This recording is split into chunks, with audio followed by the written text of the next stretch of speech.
नमस्कार दोस्तों, Sanwer dairy farm के यूट्यूब चैनल में स्वागत है भाइयों। दोस्तों, आप सभी की डिमांड को देखते हुए ही मैंने एक सीरीज स्टार्ट की है कि हर रविवार को रात को 8 बजे मैं यूट्यूब पर लाइव आ रहा हूं। तो हो सकता है मतलब कि आप अपने सवाल पूछ सकते हैं उसमें। यदि शॉर्ट सवाल रहेगा तो मैं लाइव में जवाब दे दूंगा, और यदि सही सवाल पूछ रहे हो और सभी के लिए फायदेमंद है तो उस पर एक अलग से वीडियो बना देंगे। ऐसा मेरा प्लान है। तो क्या ऐसा करना चाहिए या फिर नहीं करना चाहिए? हर रविवार को लाइव आना चाहिए, नहीं आना चाहिए? प्लीज कमेंट करके बताइएगा जरूर। तो सबसे पहले फार्म का रूटीन दिखा देता हूँ, मतलब कि क्या कर रहे हैं हमारे पशुओं में, क्या क्या क्या है। तो दोस्तों, अभी सुबह के 9 साढ़े 9 बजे का समय हो चुका है। तो पशु ने बिल्कुल खाना पानी सबने खा लिया है। ये भैंसे आपको कम दिख रही है, बिल्कुल सारी भैंसे सेल कर दी है मैंने। 2-3 भैंसी रखी है। ये जुगाली कर रहे पशु, कुछ बैठे कुछ खड़े। फार्म बिल्कुल साफ सफाई कर दी है, धोकर क्लियर कर दिया है। तो मेरा एक ऐसा प्लान है कि क्यों ना हम ऐसी सीरीज स्टार्ट करें जिससे कि हर रविवार को रात को 8 बजे लाइव आए, क्योंकि रात का समय रहता है और रविवार भी रहेगा तो आप फ्री भी रह सकते हैं। यदि कोई ड्यूटी पर जाता है या फिर कुछ काम वाम करते हैं तो मैं ऐसा सोच रहा हूँ क्या करना चाहिए, ऐसा नहीं करना चाहिए। देखो बिल्कुल फार्म भी सूख चुका है लगभग, और अभी 9 साढ़े 9 का समय है। तो कुछ गाय खड़ी है, कुछ बैठी है, आराम से जुगाली कर रही है मस्त, प्रॉपर, कोई दिक्कत नहीं है। तो दोस्तों, वीडियो शुरू करने से पहले मैं बता दूंगा कि मतलब आज का एक टॉपिक लेकर आया हूं मैं कि पशु गाय से शुरू करना है हमें डेयरी फार्म या फिर भैंस से शुरू करना है। इसमें कमेंट आया था भाई का, विजय राजपूत जी का, कि यार मनोज भाई आप बताओ गाय से शुरू करना है भैंस से शुरू करना है। दोस्तों, सभी पशु ठीक ठाक बैठे हुए हैं, पंखे बंद है, सर्दी का समय है, इस कारण से थोड़ा सा फार्म किया कि आपको कम लग रहा होगा सूखा हुआ। कोई दिक्कत नहीं। फाइब्रोसिस वाली गाय हीट में आई थी एक बार, लेकिन जिसके बाद अभी तक नहीं आई है। सीमेंट अभी नहीं डलवाया है इसे। एक ये जो खड़ी वाली गाय है, ये भी 1-2 दिन में आ जाएगी। तो हल्का सा डिस्चार्ज किया है आज इसने, अभी प्रॉपर हीट में खुलकर नहीं आई है। और इस वाली गाय को सीमेंट डला दिया है, ये जो बैठी है इसको। तो नेक्स्ट वीडियो में मैं इसको दिखाऊंगा डिटेल से आपके, कौन सा बुल का सीमेंट डलवाया है, क्या हुआ क्या नहीं है। इस वाली गाय को लगभग 25-26 दिन हो गए सीमेंट डलवाए को। तो अभी हीट में नहीं आई है, तो ऐसा लग रहा है चांस मुझे कि प्रेग्नेंट हो गई है। तो दोस्तों, आइए मैं आपको बताता हूँ कि आपको गाय से शुरू करना है फिर या भैंस से शुरू करना है। दोस्तों, सबसे पहले यदि आप बिल्कुल एकदम नए डेयरी करना चाहते हैं, डेयरी फार्मिंग, मतलब आपके पास ना पशु है ना कुछ भी नहीं है, आप या तो जॉब कर रहे हैं या फिर एजुकेशन के साथ में डेयरी फार्मिंग करना चाहते हैं। दोस्तों, मैं तो हमेशा यही रिकमेंड करूंगा कि यदि आप नई डेयरी फार्मिंग करना चाहते हैं या फिर पूरा शुरू से ही करते आ रहे हैं, तो सबसे पहले तो हमें एक की बात ध्यान रखना, जिस दिन से डेयरी फार्म स्टार्ट कर रहे हैं उसी दिन से भगवान का नाम लेकर हमें पहले दिन से ही ब्रीड पर काम करना है। यदि सफल होना है और जो ऐसे बोलते ना कि अच्छा नामी फार्मर बनना है, तो हमें पहले दिन से ही ब्रीड पर काम करना पड़ेगा मेरे दोस्तों। यदि ब्रीड पर काम नहीं करेंगे तो फिर बहुत समस्या आती है, क्योंकि सभी चीज़ों के रेट काफ़ी बढ़े हुए हैं, इतना दूध का रेट भी नहीं है। तो आप ब्रीड से शुरू कीजिए, लोकल से पशु मत खरीदीजिए, चाहे गाय से कीजिए या भैंस से। और हाँ, रही बात कि गाय से शुरू करना है या भैंस से, तो आप किसी से भी कर सकते हैं। मेरा तो यही मानना है और मेरा तो यही सजेशन है कि आप शुरू में 2 गाय लाइए और 2 भैंस, 4 पशु से शुरू कीजिए, क्योंकि आप मतलब घर पे भी दूध खाने के लिए भी यूज करेंगे। तो गाय का भी कर सकते हैं, भैंस का भी कर सकते हैं, उसमें कोई दिक्कत नहीं है। लेकिन आपको धीरे धीरे एक्सपीरियंस मिल जाएगा 2-3 साल में कि हमें गाय में ज्यादा प्रॉफिट है या फिर भैंस में ज्यादा प्रॉफिट है।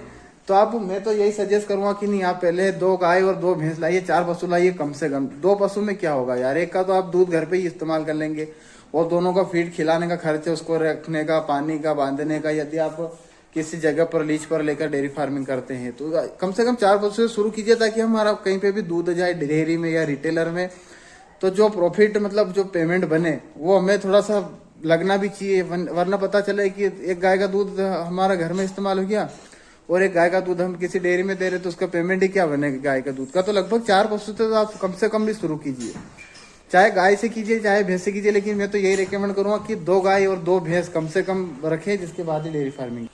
दोस्तों, भैंस में समस्या कम आती है, गाय में समस्या ज्यादा आती है, ऐसा सभी का मानना, लेकिन मेरा ऐसा नहीं है।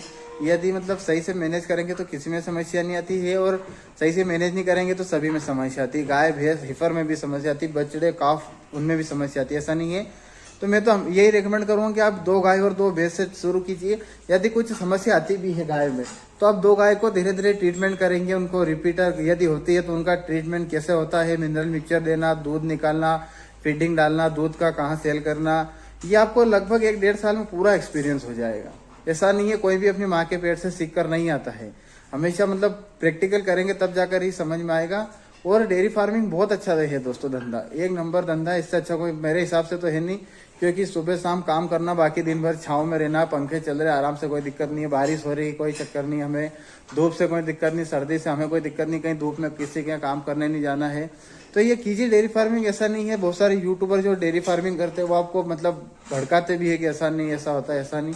तो होता जरूर है, लेकिन आप सही से मतलब अच्छी दिलचस्पी से काम करेंगे तो कोई चक्कर नहीं है। तो मेरा तो आज यही कहना है कि आप 2 गाय और 2 भैंस से शुरू कीजिए तो कोई दिक्कत नहीं आएगी। और आपका भाई और आपका सांवरे डेयरी फार्म आपके साथ खड़ा है 24 घंटे।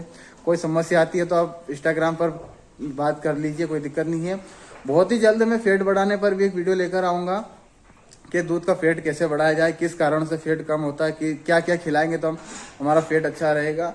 तो वीडियो आती रहेगी अच्छी अच्छी जानकारी के साथ। तो चैनल को शेयर भी करते जाएंगे, क्योंकि हमारे एक शेयर से किसी का भला हो सके तो उसमें हमें भी फायदा ही है। तो मैं वीडियो के लास्ट में भी यही कहना चाहूंगा कि आप मतलब डेयरी फार्मिंग करो, कोई दिक्कत नहीं है। आपका सांवरे डेयरी फार्म आपके साथ में खड़ा है, कोई भी समस्या आती है तो कर सकते हैं डेयरी फार्मिंग, कोई दिक्कत नहीं, बहुत अच्छा काम है यार।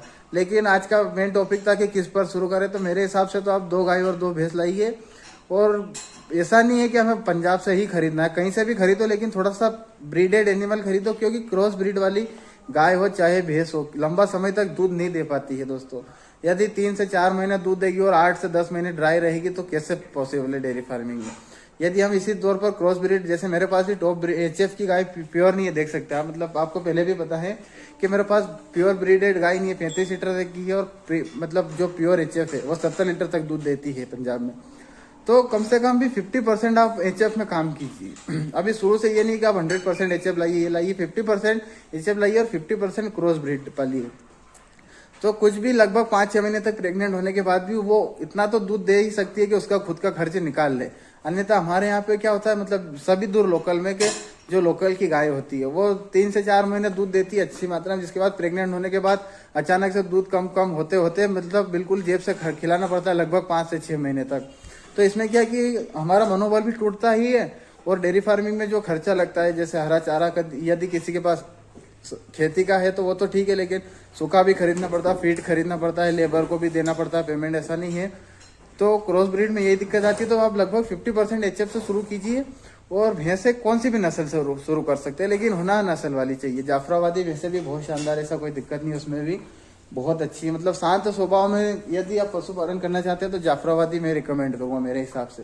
फैट के आधार पर भी दूध भी काफी शानदार है इनका, और लंबा समय भी रहती है, ड्राई बिल्कुल बहुत कम समय के लिए होती है, और शांत भी बहुत रहती है, बिल्कुल कोई चक्कर नहीं, कोई मारना नहीं है, कुछ मतलब ज्यादा परेशान नहीं करना, सिर्फ खाना खाना पेट भरकर और दूध देना, इनका यही काम है जाफराबादी का। तो मैं तो भैंस यदि करेंगे डेयरी फार्मिंग तो मैं जाफराबादी आपको रिकमेंड करूंगा।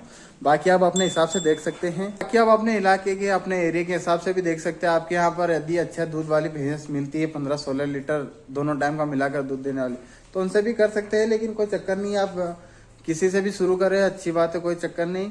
दोस्तों आशा करता हूँ आज का हमारा वीडियो पसंद आया होगा। यदि पसंद आया तो प्लीज चैनल को शेयर कीजिए, सब्सक्राइब मत कीजिए चाहे, लेकिन शेयर कीजिए, क्योंकि हमारी यदि एक भी जानकारी किसी को हमने दी और मतलब सही से जानकारी दी और किसी को पसंद आया और उनका भला हुआ तो उससे मुझे बहुत खुशी मिलेगी। चैनल को सब्सक्राइब मत कीजिए, लेकिन वीडियो को शेयर कीजिए, तो अन्य पशुपालक तक, भाइयों तक जानकारी पहुंचाना हमारा सिर्फ एक ही उद्देश्य है। दोस्तों आशा करता हूँ आज का हमारा आपको वीडियो पसंद आएगा। धन्यवाद दोस्तों।